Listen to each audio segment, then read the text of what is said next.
कृष्ण और बलराम यदि चले गए ना, कृष्ण और बलराम यदि यहां से चले गए तो हम जीवित नहीं रह पाएंगे अक्रूर। और वो ही स्थिति महाराज बिल्कुल बन गई जैसी स्थिति त्रेता में भगवान की वनवास के समय बनी थी।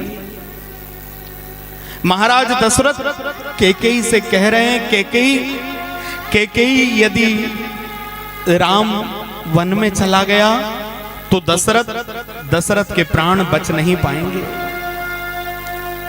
तेरी मांग का सिंदूर पुछ जाएगा कैकेयी। दशरथ जी रो रो कर जमीन पर गिरे पड़े हैं, शरीर की सुध भूल गए हैं। आज्ञा मिल गई है इधर प्रभु को, पिताजी की महाराज आज्ञा दे दी है कि बेटा राम तुम्हें तुम्हारी मां के वरदान को देने के लिए मैं 14 वर्ष के लिए वनवास जाने की आज्ञा दे रहा हूं। और भगवान मुनियों का वेश धारण करने के लिए महाराज दशरथ जी को प्रणाम करके निकल गए। लक्ष्मण जी भगवान के साथ जाने की जिद कर रहे हैं।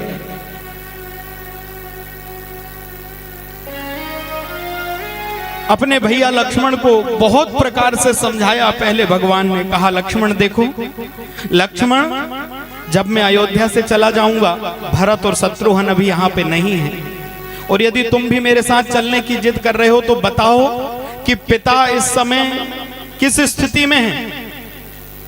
मेरे जाने से पिताजी बहुत दुखी हैं, और यदि मैं इस स्थिति में पिता को छोड़कर जा रहा हूं तो किसके भरोसे छोड़कर जाऊं। लक्ष्मण इस समय तुम ही हो, इस समय तुम ही हो जो अयोध्या को संभाल सकते हो। लक्ष्मण जी कह रहे हैं प्रभु मुझे आपकी कोई बात नहीं सुनना, मोरे सबही एक तुम स्वामी।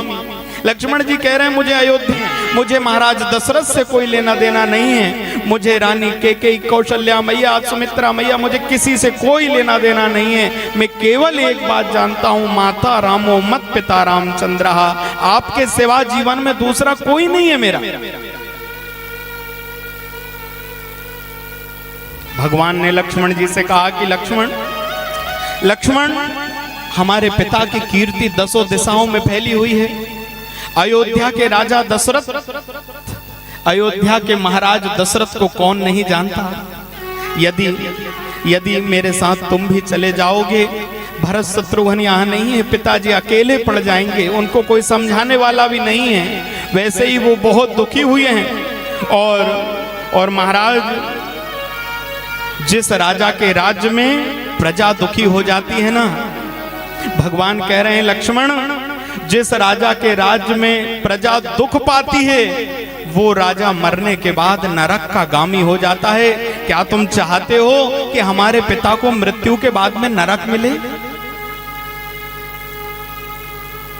लक्ष्मण जी सामने खड़े हैं, भगवान कहने लगे जासुराज प्रिय प्रजा दुखारी, जासुराज प्रिय प्रजा दुखारी, जासुराज प्रिय प्रजा दुखारी, जासुराज प्रिय प्रजा दुखारी, सो नृप अवसी नरक अधिकारी, सो नृप अवसी नरक अधिकारी, जासुराज प्रिय प्रजा दुखारी, जासुराज प्रिय प्रजा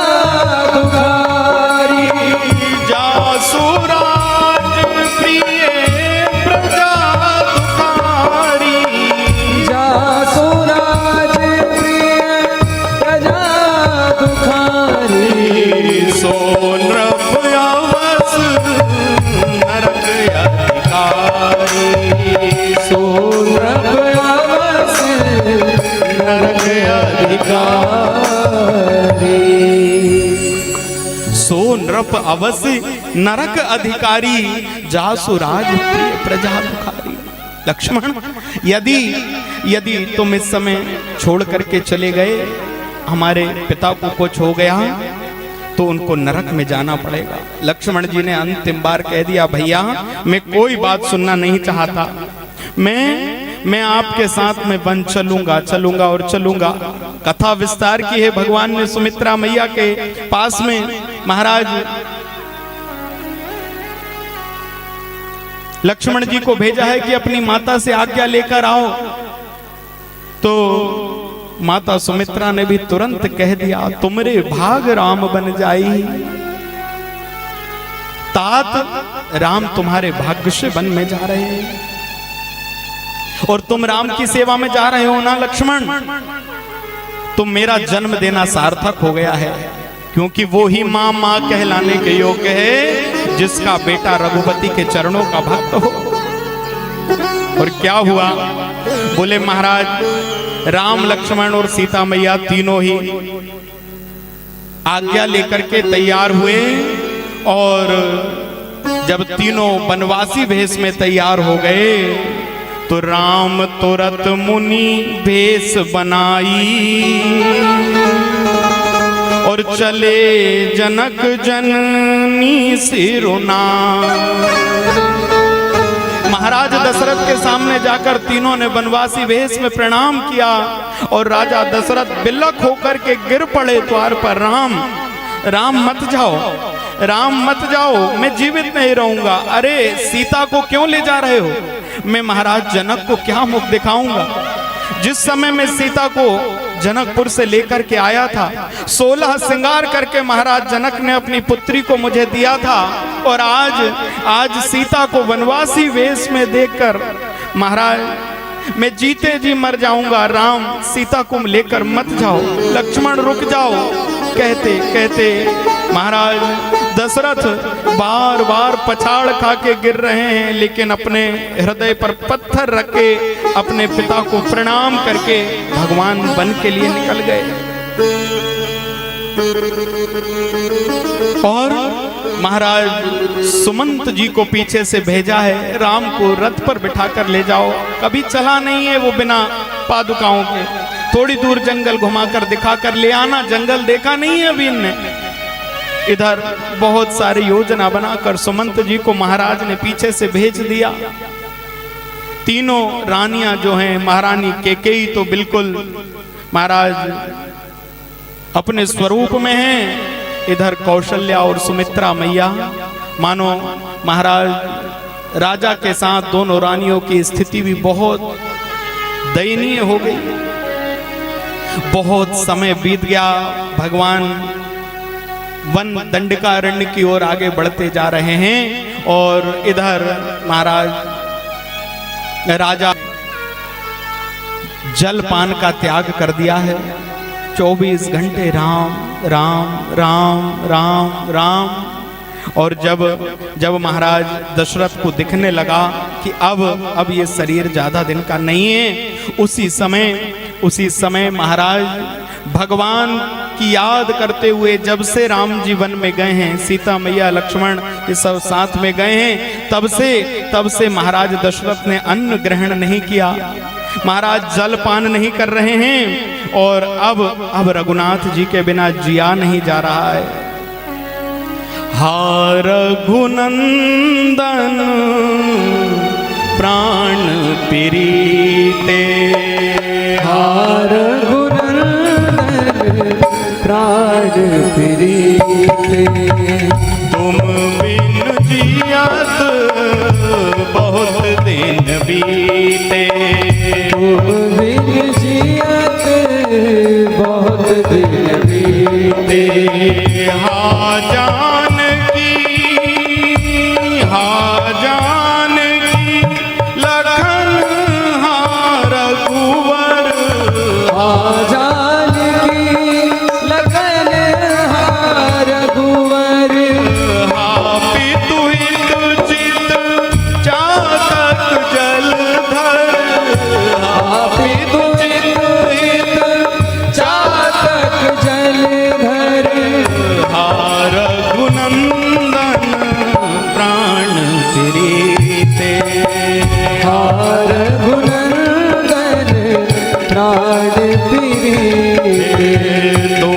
बिन जियत बहुत दिन बीते, तुम बिन जियत बहुत दिन बीते।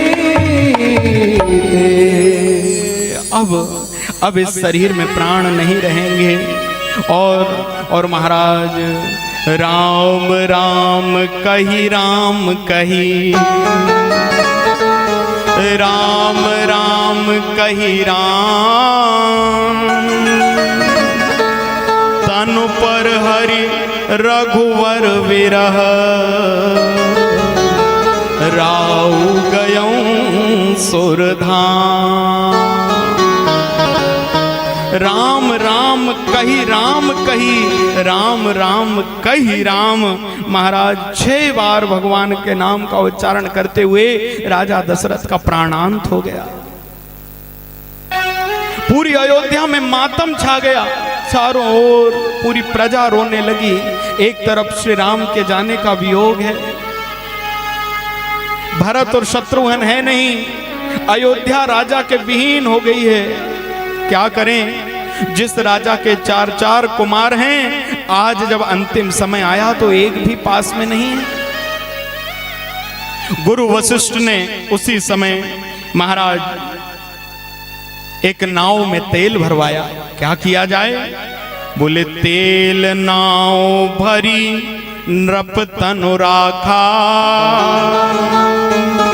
और दूत बुलाई बहुरी अस भाषा। महाराज के शव को तेल में रख दिया जाए और तुरंत केकई देश में बुलावा लगवाया जाए। भरत और शत्रुघ्न को शीघ्रता से अयोध्या आने के लिए कहा जाए। दूतों को कहा कि भरत और शत्रुघ्न को ये कुछ बताना मत कि अयोध्या की स्थिति कहाँ क्या है, केवल ये कह देना कि गुरुदेव ने कहा है इसी समय तुम्हें अयोध्या चलना होगा, एक पल का भी विलंब मत करना। और भरत जी को तो पहले से ही आभास होने शुरू हो गए। रात में एक स्वप्न देखा और उस स्वप्न का फल जाकर के जब अपने बड़ों से बुजुर्गों से पूछा है कि आज महाराज मुझे दक्षिण दिशा में रोते हुए महाराज खर दिखाई दिए हैं, गधे रो रहे हैं, गधे पर बैठ करके मेरे पिताजी दक्षिण दिशा की ओर जा रहे हैं, ऐसे ऐसे अशुभ महाराज स्वप्न, स्वान रो रहे हैं। यह सब देखकर भयभीत होकर भरत उड़ गए। मेरा मन बहुत घबरा रहा है। उसी समय ब्राह्मणों के पास में गए तो उन्होंने कहा अपने मन को स्थिर करने के लिए भरत इसी समय जाकर भगवान भोलेनाथ का अभिषेक करो, क्योंकि यदि कोई खराब स्वप्न आ जाए जीवन में तो कहते हैं तत्क्षण भगवान भोलेनाथ का अभिषेक करना चाहिए। उस स्वप्न के दोष को मिटाने के लिए यदि कोई दुख भरा स्वप्न, कोई खराब स्वप्न आपके जीवन में आ रहा है तो भगवान शंकर का विधिवत रुद्राभिषेक करके प्रार्थना करो, बिल्वपत्र चढ़ाओ। मैंने जो स्वप्न देखा है उसका फल महाराज नहीं होना चाहिए, वो स्वप्न सत्य नहीं होना चाहिए। भरत शिव जी का अभिषेक करने चले गए। दूतों ने आकर के भरत जी को महाराज बताया अयोध्या से दूत आए हैं, आपसे इसी समय मिलना चाहते हैं। भरत को और ज्यादा डर लगने लगा, शायद रात्रि का स्वप्न सही हो रहा। गए जाकर के पूछा बताओ क्या समाचार है, अयोध्या का क्या समाचार है, क्यों यहाँ तुम अचानक तुम्हारा आना क्यों हुआ? बोले भैया हमें गुरुदेव ने ये आज्ञा दी है कि तत्क्षण जैसे ही तुम वहां पहुंच जाओ तीव्र वेग से रथ पर बिठा करके भरत और शत्रुघ्न को अयोध्या लाया जाए।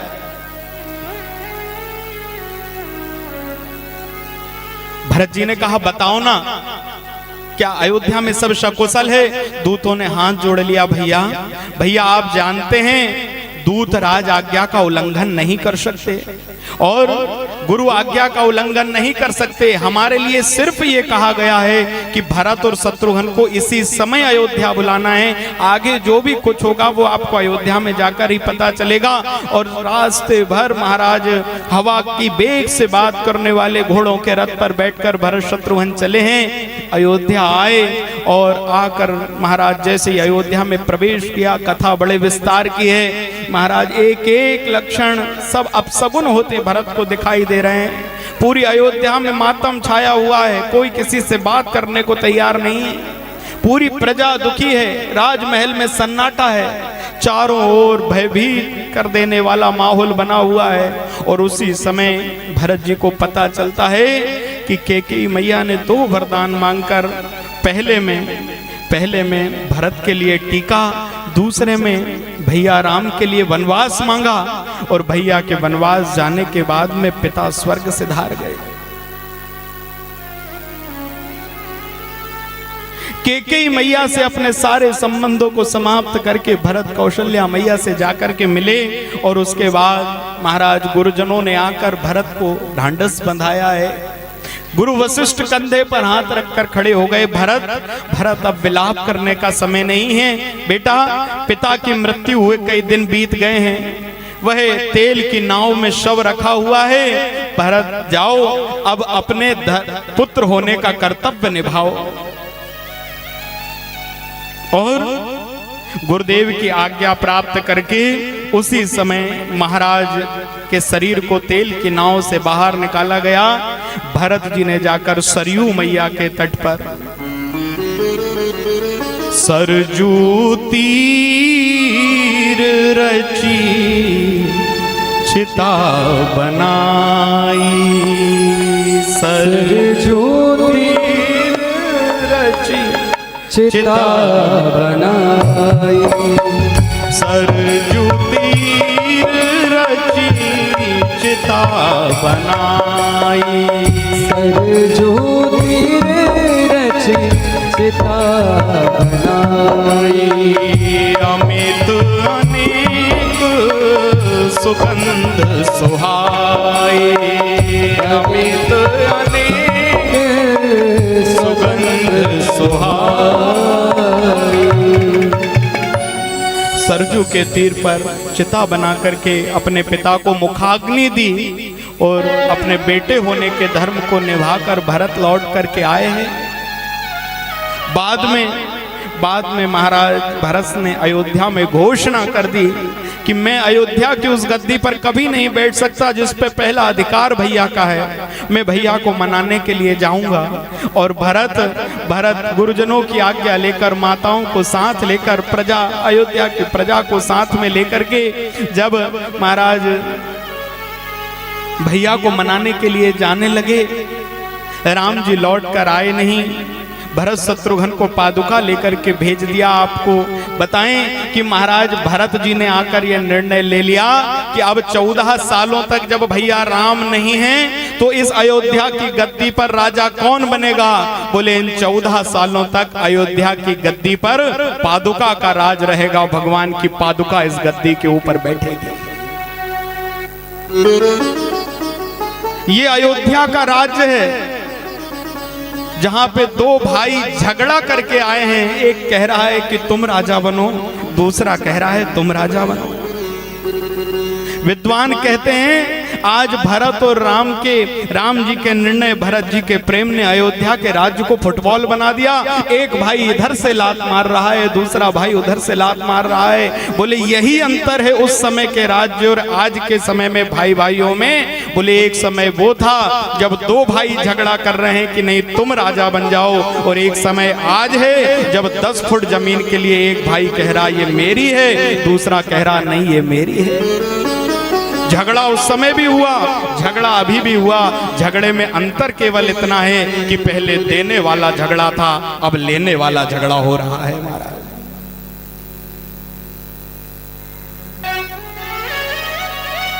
भरत ने निर्णय ले लिया मैं भी अयोध्या में नहीं रहूंगा, भैया यहाँ नहीं है, राजसी सुखों को नहीं भोगूंगा। नंदी ग्राम में जाकर अयोध्या से बाहर भूमि को खोदकर यदि मेरे भैया भूमि के ऊपर सोएंगे तो भरत गड्ढा करके नीचे रहने लगे। और शत्रुघ्न जी को कहा शत्रुघ्न देखो अब पूरी अयोध्या तुम्हारे हवाले है, कोई नहीं है अयोध्या में, पादुका राजा बनकर बैठी हुई हैं। महाराज लक्ष्मण भरत इन सब के त्याग को तो हमने बहुत सुना, लेकिन आप देखो कि आज शत्रुघ्न जी सबने अपने अपने, लक्ष्मण जी ने कह दिया मैं अयोध्या में नहीं रहूंगा, जिद करके चले गए। भैया भरत ने कह दिया मैं भी अयोध्या का महाराज सुख नहीं भोग सकता, नंदी ग्राम में रहने लगे। आखिरी में बात आई शत्रुघ्न जी के ऊपर, तो महाराज शत्रुघ्न क्या कहते, शत्रुघ्न को आज्ञा दे दी भरत जी ने कि जाओ जाकर के तुम अयोध्या में बाकी सारी व्यवस्थाओं को देखो, प्रजा को देखो, माताओं को देखो, सबका पालन करने की जवाबदारी शत्रुघ्न तुम्हारी है। और भैया शत्रुघ्न